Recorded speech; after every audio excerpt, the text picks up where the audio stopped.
Hello friends, स्वागत है आपका हाईटेक फौजी यूट्यूब चैनल के अंदर। तो आज हम मैथ के अंदर पिछले साल की जो एग्ज़ाम है उसमें पूछे गए क्वेश्चन का सॉल्यूशन करेंगे। तो देखो, पहला क्वेश्चन क्या है कि 1 से लेकर 100 तक की प्राकृतिक संख्या उसका हमें क्या करना है, योग करना है। तो मेरे दोस्त, इसके लिए एक सिंपल सा फॉर्मूला है जो कि आपको याद रखना चाहिए। वो फॉर्मूला मैं आपको यहाँ पे लिखा देता हूँ। यदि आपको n तक की प्राकृतिक संख्या का योग करना है तो आपको क्या करना होगा, n+1/2। क्या करना है, n गुणा n+1/2 करना है। अब n के स्थान पर क्या करना है, जितनी भी प्राकृतिक संख्या का योग करना है वो लिखना है। यानी कि हमें 100 तक की प्राकृतिक संख्या करनी है, यानी कि 1 + 2 + 3, इस प्रकार से हमें 100 तक की प्राकृतिक संख्या का योग करना है। तो यहाँ पे लास्ट में जो कौन सी संख्या है, 100 तक की है, यानी कि 100 100+1/2 50। सिंपल है, यहाँ से 50 से कट गया और यहाँ पे 101 आएगा। तो 101 गुणा 50 करेंगे तो 50 50 50 यानी कि 5050 आपका आंसर है। ऑप्शन नंबर बी यहाँ पे हमारा सही होगा। अगला क्वेश्चन है, देखो क्या है, वर्गमूल फाइंड करना है। तो वर्गमूल फाइंड करने के लिए आपको सबसे पहले इसकी ट्रिक आनी चाहिए। ट्रिक क्या है, यहाँ पे लास्ट में अंक क्या है, 25 है। ठीक है, तो जो 25 है तो वो किसके वर्गमूल है, 25 है, यानी कि लास्ट का अंक 5 है। मेरे दोस्त देखो, सिंपल है, ये सभी भूल जाओ। अब देखो, लास्ट का अंक 5 है, यानी कि इकाई का अंक क्या होगा, जो भी वर्गमूल निकलेगा उसका इकाई का अंक हमेशा 5 ही होगा। और कोई संख्या होगी, नहीं होगी।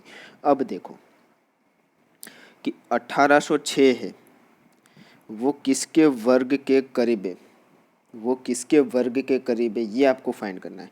तो यहाँ पे आपको ऑप्शन में देखना है, तो 43 है तो 43 देखना है, क्योंकि 43 का वर्ग कितना होता है।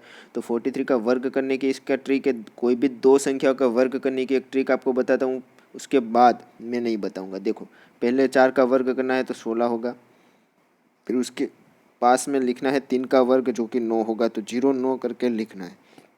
ठीक है, एक अंक की संख्या को हमें दो अंक में लिखना है, यानी कि 0 9 हो गया। अब क्या करना है, 4 तिया 12, इन तीनों का हमें गुणा करना है। 4 तिया 12 दूनी 24, 24 आएगा। अब क्या करना है, 24 यहाँ पे ही क्यों रखा है, क्योंकि इसका लो एक ट्रिक का लो है कि क्या करना है, यहाँ से ही आपको लिखने की शुरुआत करनी है 24। ठीक है, तो यहाँ पे 9 योग कर देंगे तो यहाँ पे 4 8 और यहाँ पे 1849। तो अब 43 का वर्ग कितना होगा, 1849। तो 1849 से ये संख्या क्या है, ये संख्या 1849 से छोटी है। ठीक है, यानी कि ये 43 का वर्ग है, 43 का वर्ग है, उससे कैसी संख्या है, छोटी संख्या है। और 42 का वर्ग होगा, उससे क्या संख्या होगी, उसके बीच की होगी। समझ में आ रहा है। यदि हम 43 का वर्ग करेंगे तो 1849 आएगा, उसी प्रकार से 42 का वर्ग करेंगे तो जो भी संख्या आएगी वो 1806 से क्या होगी, छोटी होगी। तो अब क्या करना है, यहाँ पे इकाई का अंक तो 5 ही आएगा, आंसर का इकाई का अंक 5 आएगा। अब यहाँ पे कौन सी संख्या होगी, 42 होगी कि 43 होगी। तो ये किस प्रकार से आपको फाइंड करना है कि 1806 आपको देखना है। ठीक है, तो यहाँ पे जो लास्ट वाली संख्या है, यानी कि आप इस 1806 की जो लेफ्ट साइड वाली संख्या है, यानी कि ये आपका यहाँ पे लिख देना है। तो यही आपका आंसर होगा, 42 आपका आंसर होगा। ऑप्शन नंबर डी यहाँ पे हमारा सही होगा।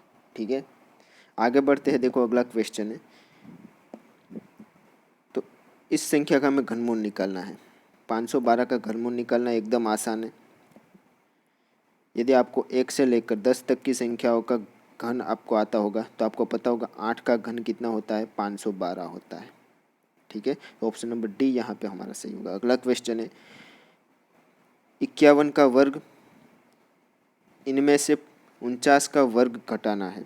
देखो क्या करेंगे अब, देखो, तो यहाँ पे एक फॉर्मूला लगाना है। एक फॉर्मूला मैं बताऊँगा कि a² - b², ये किसके बराबर होता है, a+b और उसका गुणा a-b, इसके बराबर होता है। ठीक है, तो ये फॉर्मूला आपको याद रखना है। तो ऐसे क्वेश्चन के लिए ये क्या है, ब्रह्मास्त्र होगा। यदि आप ट्रेडिशनल ट्रिक जैसे कि 51 का वर्ग करेंगे, उनमें से 49 का वर्ग घटाएंगे, तो इनमें क्या होगा, तो कि जो आपका आंसर लाने में आपको थोड़ी दिक्कत होगी और थोड़ा टाइम इन्वेस्ट हो जाएगा। तो आपको क्या करना है, इस प्रकार का फॉर्मूला यूज़ करना है। तो यहाँ पे ए प्लस बी और ए माइनस बी इस प्रकार से करेंगे तो यहाँ पे क्या होगा 51 प्लस 49 और 51 माइनस 49। तो 5 और 4 9, यहाँ पे 100 आया और यहाँ पे क्या आएगा 2 आएगा। तो 100 गुणा 2 यानी कि 200 आपका आंसर आएगा। तो इसका आंसर क्या होगा 200 होगा। ऑप्शन नंबर सी यहाँ पे हमारा सही होगा। अगला है ये वाली जो संख्या है उसका हमें क्या करना है,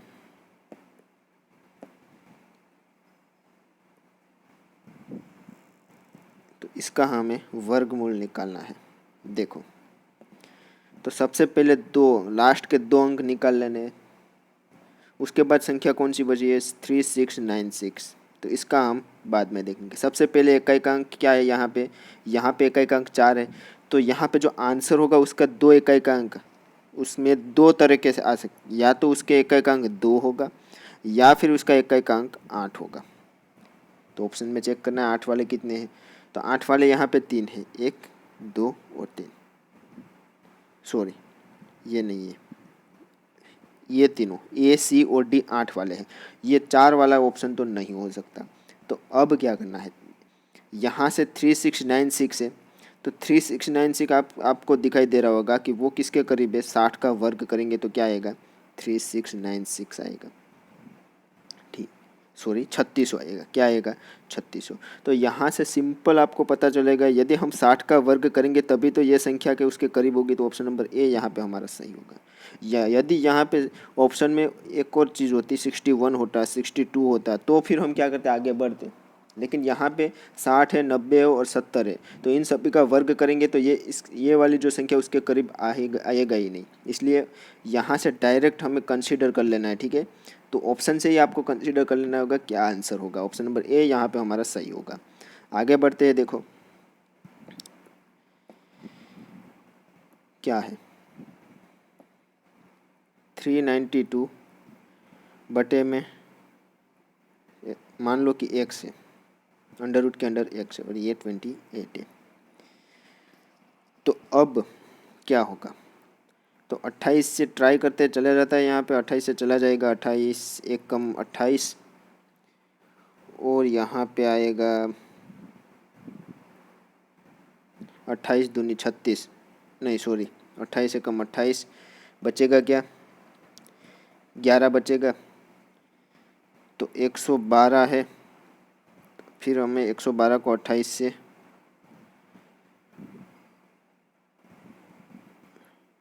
4 बार जाएगा, 8 32 3 यहाँ पे 4 दूनी 8 ने 3, हाँ 4 से चला जाएगा। यानी कि 28 गुणा 14 करेंगे तो 392 आएगा।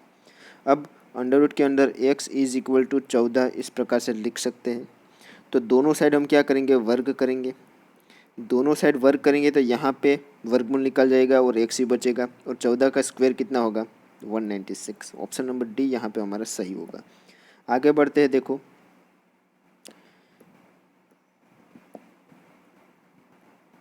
अंडर रूट के अंदर 25 और बट्टे में अंडर रूट के अंदर 0.05। देखो अंडर रूट के अंदर 125 है वो तो आपको आ जाएगा, कितना होगा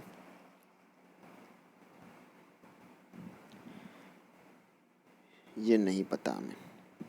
तो क्या करेंगे, अंडर रूट के अंदर 125 बटे में इस प्रकार से भी हम लिख सकते हैं, 0.05 इस प्रकार से भी लिख सकते हैं। अब देखो 0.05 को हम 5 बटे में 100 इस प्रकार से लिख सकते हैं। ठीक है, अब हर का हर, ये देखो इसमें ये हर है और इसका हर ये होगा, ये कहाँ पे चला जाएगा अंश में चला जाएगा। तो ये एक मैथ का लॉ है, ये आपको याद रखना है। तो ये क्या होगा 125 गुणा 100 बटे में 5। तो 5 से ये कितनी बार चला गया, तो 5 से ये चला जाएगा 25 बार। तो 2500, ठीक है 25 गुणा 100 यानी कि 2500 का हमें वर्गमूल निकालना है। तो वो क्या होगा 50 होगा। तो ऑप्शन यहाँ पे नहीं है लेकिन 50 आपका आंसर आएगा। ठीक है, आगे बढ़ते हैं। देखो ये वाली जो संख्या है 22,801, इसका आपको वर्गमूल निकालना है। तो यहाँ पे आपको देखना है कि इकाई का अंक 1 है, तो आंसर का इकाई का अंक क्या होगा, 1 होगा या फिर 9 होगा। ठीक है, यहाँ पे 9 एक भी अंक में नहीं है, ऑप्शन डी है, यानी कि ये नहीं हो सकता, ये तीनों हो सकता है। अब 228 है, वो आपको देखना है कि किसके वर्ग के बीच में आता है। तो 25 का वर्ग यदि बात करेंगे, सॉरी 15 का वर्ग बात करेंगे तो 225 होता है और 16 का वर्ग 256 होता है। तो इनसे छोटे इस प्रकार से हम कह सकते हैं, यानी कि यहाँ पे 15 और यहाँ पे 15 इस प्रकार से कर देना है। ठीक है, राइट वाली संख्या दोनों में लिख देनी है। दो आंसर हमारे आ सकते हैं, इनमें से कौन सा सही है ये आपको इस प्रकार से आगे बताऊंगा। तो यहाँ पे ये दो संख्या हो सकती है, लेकिन आपको देखना है 228 किसके करीब है। तो जो 228 है वो 15 के वर्ग के करीब है, यानी कि 15 के वर्ग के करीब है, इसलिए ये वाली संख्या हमारा सही होगा। यदि 16 के वर्ग के करीब होती तो ये आंसर होगा, लेकिन यहाँ पे 15 के वर्ग के करीब है, यानी कि 151, ऑप्शन नंबर डी यहाँ पे हमारा सही होगा, इनमें से कोई नहीं। आगे बढ़ते हैं, 2025 का वर्गमूल ज्ञात कीजिए। तो 2025 है, ठीक है, सिंपल है। एक और ट्रिक, लास्ट का अंक यदि 25 है, देखो लास्ट का अंक 25 है तो इकाई का अंक क्या होगा, 5 होगा। अब देखो 20 है, वो कौन सी दो संख्याओं का क्रमागत गुणा है, क्या कहा है, 20 कौन सी दो संख्याओं का क्रमागत गुणा है। तो 4 और 5 का क्रमागत गुणा है। ठीक है, तो 4 4 यहाँ पे लगा देना है, 4 यानी कि 45 हमारा सही आंसर होगा। इस प्रकार से हम कब कर सकते हैं, जब लास्ट में कोई संख्या होगी वो 25 होगी, तभी हम ये लो इस्तेमाल कर सकते हैं। तो 45 हमारा सही आंसर होगा। 256 का वर्गमूल निकालना है, आसान है, 16, ऑप्शन नंबर डी यहाँ पे, सॉरी बी यहाँ पे हमारा सही होगा। अगला है, ये जो 0.0000 जो भी है इसका हमें वर्गमूल निकालना है। ठीक है, तो 64 का वर्गमूल क्या होगा, 8 होगा। ठीक है, और यहाँ पे 4 जीरो है तो उसमें से 2 जीरो कर देंगे, 0.008 आपका आंसर होगा। ऑप्शन नंबर ए यहाँ पे हमारा सही होगा। एकदम सिंपल है, ऐसे ही क्वेश्चन आपको पूछे जाते हैं, देखो आर्मी जीडी में पूछा हुआ है, बिल्कुल सिंपल है। तो यहाँ पे सभी क्वेश्चन हमने समाप्त कर लिए। मिलते हैं अगले लेक्चर में। यदि आपको वीडियो पसंद आया हो तो हमारे चैनल को सब्सक्राइब कर दीजिए, और ऐसे ही वीडियो आप देखना चाहते हैं तो बेल आइकन को दबा दीजिए। मिलते हैं अगले लेक्चर में, तब तक जय हिंद, जय भारत।